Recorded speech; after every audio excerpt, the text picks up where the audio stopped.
Imagine booting up your computer, asking it to write a business plan or explain a black hole, and it actually understands you. Millions of us use tools like ChatGPT or Claude every day. But here is the strange reality behind all of these systems. Nobody ever set out to intentionally build them. To understand how we got here, we have to look back.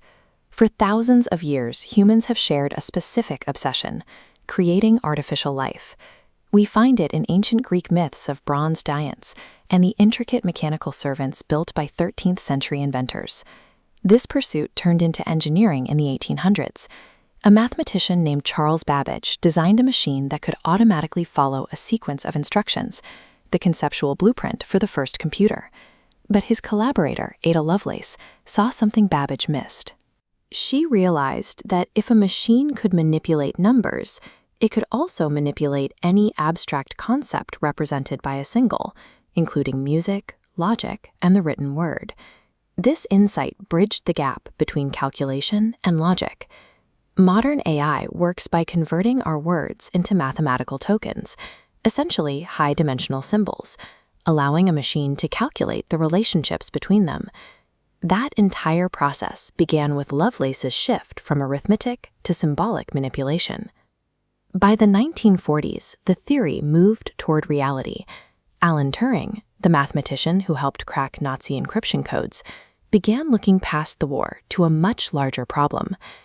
He began to ask a question that many at the time found terrifying.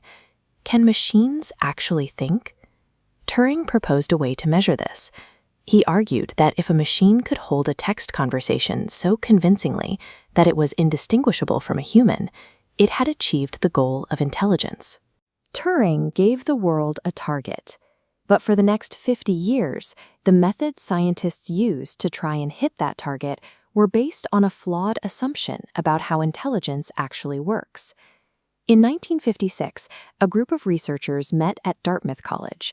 They officially named the field artificial intelligence and were so optimistic they predicted a human-level machine would arrive within a single generation. Their strategy was to manually code human logic.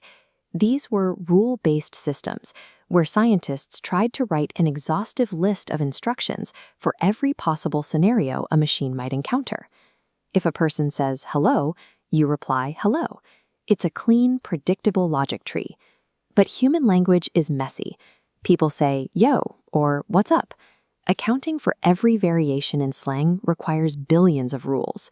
The system becomes too complex to manage. Researchers hit a wall. Because they couldn't code their way around the chaos of human nature, progress stopped. This era of stagnation became known as the AI winter. The attempt to build intelligence through rigid mathematical rules had reached its limit. Human communication proved to be too unpredictable for a programmer to ever fully map out. The solution didn't come from a new breakthrough in coding. It came from the unexpected, explosive rise of the internet.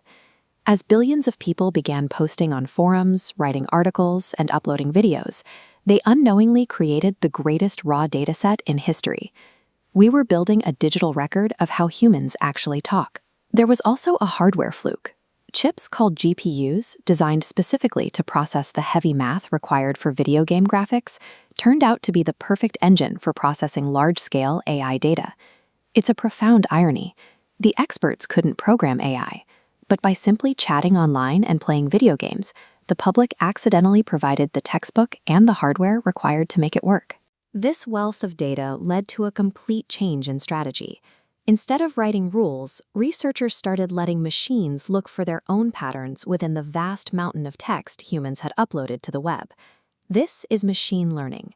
Rather than studying a grammar book, the computer learns through immersion, observing millions of examples to see how words and ideas are typically linked together. By crunching this data, machines became surprisingly adept at spotting recognizable patterns in images, speech, and text. They weren't following a manual, they were calculating probabilities based on experience. These systems aren't magic. They are the result of centuries of mathematical theory finally meeting the massive digital footprint we leave behind every day. But even with all this data, a final problem remained.